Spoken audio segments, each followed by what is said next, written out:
secret teachings of Jesus, They don't even teach this in church, I've went to church for like 10 years. I've been there, done everything. And they make you learn some stupid shit, You have an exam when you go to your, in English, I don't know, maybe it's like when you're mature, you get this sacrament in Catholic Church, and they make you go through this exam, and you have to learn some useless information to become like a mature Christian. But in reality, they don't even teach the fundamentals of what Jesus taught, which is crazy. The fundamentals of Jesus are found in his speech on the mountain. That's what you have to read. It's in Matthew 5, 6, and 7. And what Jesus describes there is the path to the kingdom of heaven. And what is that? Well, basically, he lists all the sacrifices you can do for God. Your words, your prayers mean nothing. God doesn't hear it, Maybe you've tried to pray for something and it never worked. Because that doesn't make anything. It's not worth anything. I will give you an example to show you. Let's say your wife is like cheating on you behind your back. She's having an affair. She has another boyfriend, she's sleeping with. And you know about it. And she still does it, and you like ready to forgive her. You want to give her another chance. And she's always like talking to you. Yeah, I love you. Like, you're my best husband. You're the best husband. I love you. Please forgive me.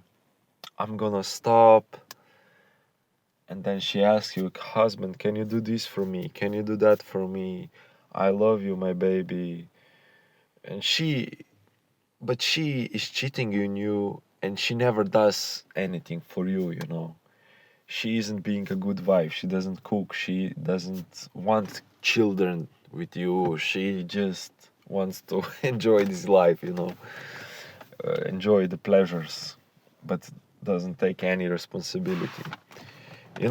But this is how we Christians, most of us, have lived our lives with God, We're just partying hard, enjoying this life. We don't care about sin and consequences.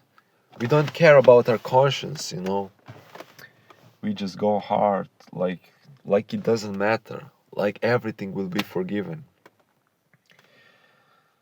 But the trick is, you wanting forgiveness, it doesn't make you special. Like, who doesn't want forgiveness? Like, you're misunderstanding the stories in the Bible that talk about forgiveness.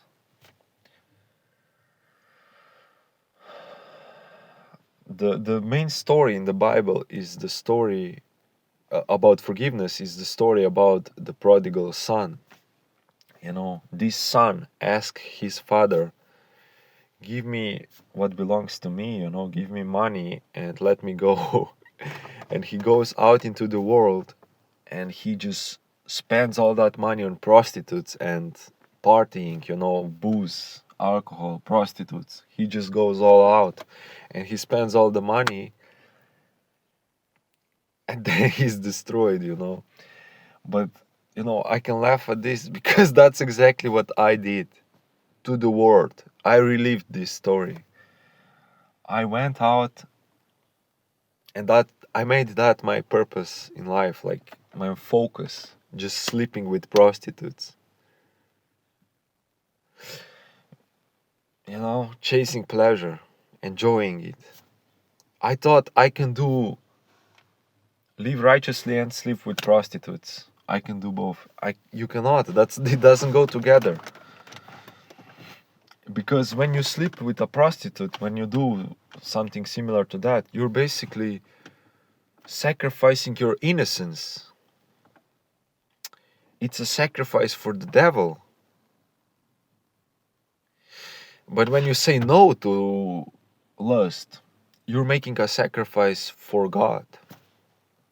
Now I do, like, I walk, I live my life, and I see women around me, but I don't, like, I try to avoid it. I try to avoid lustful thoughts, gazing at them, and I'm always making a little sacrifice to God.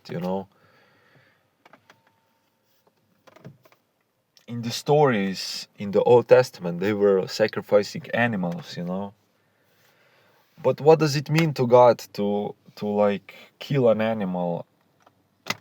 What means something to God? Like, this developed in the Old Testament already. Like, later they weren't sacrificing animals, but God was pleased when they sacrificed something meaningful to them. When they wanted something, they lusted after something, but they would say no for God, denying themselves that pleasure, adultery, saying no to that. No, I belong to God. I don't need that. I don't want that. And then it becomes disgusting to them, and it's no problem to not do it anymore. That's what happened to me. I not only wanted forgiveness from God for my sins with prostitution, I wanted restoration.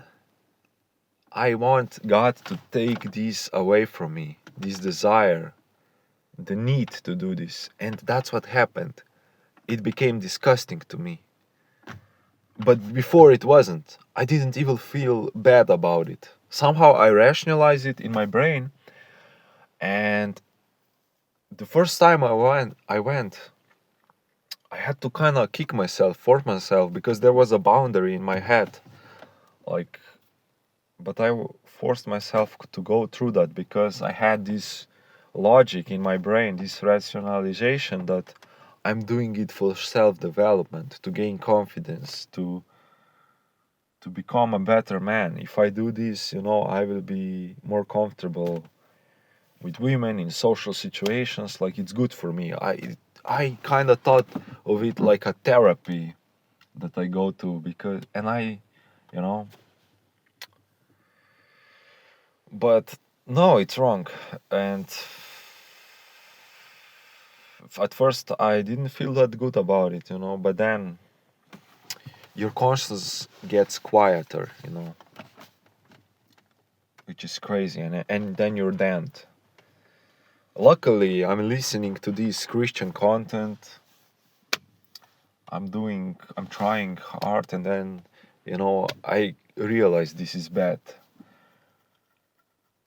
But maybe somebody wouldn't realize, and you can get trapped by this sexual sin or drugs, and you just can't escape it if you don't turn to God. But with the help of God, I can just say no, and I stop it, and I quit it like that.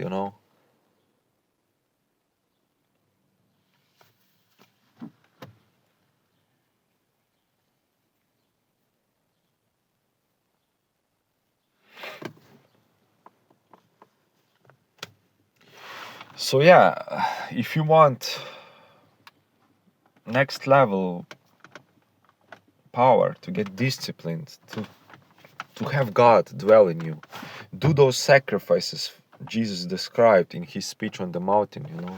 Many different ways you can do sacrifices for God. But without sacrifice, you will not have a relationship with God. That's what it means, relationship with God, that you do something. Just like a wife needs to do for a husband, she needs to be loyal to him, not mingle with other men. And she needs to sacrifice for him a like to do work around the house, like basic tasks.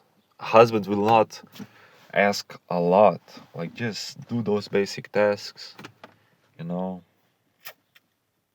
And husband also needs to take care of wife, like he's not some dictator or king, but you know, he also has to sacrifice. But God is above everything, above his wife, above everything. God is in the first place, you know. And you have to live that. You have to show that with actions by sacrificing to God. Like your intentions need to be, I'm doing this for God. But you will get tested with tough situations. And in those tough situations, that's where it will come out who you are, where your allegiance lies. What is really important to you, know? What is your foundation? What is the center of your life? You will get tested, you know, and those are the moments that count. So always listen to your conscience, do sacrifices for Jesus, and this is how you rise above, you know, above this life of demonry and hell and all this stupid shit. You know, you are ruled by Satan. Do you want to be ruled by Satan? I don't, you know. I want, you know, be with God. Have a covenant with him instead of a covenant with the devil.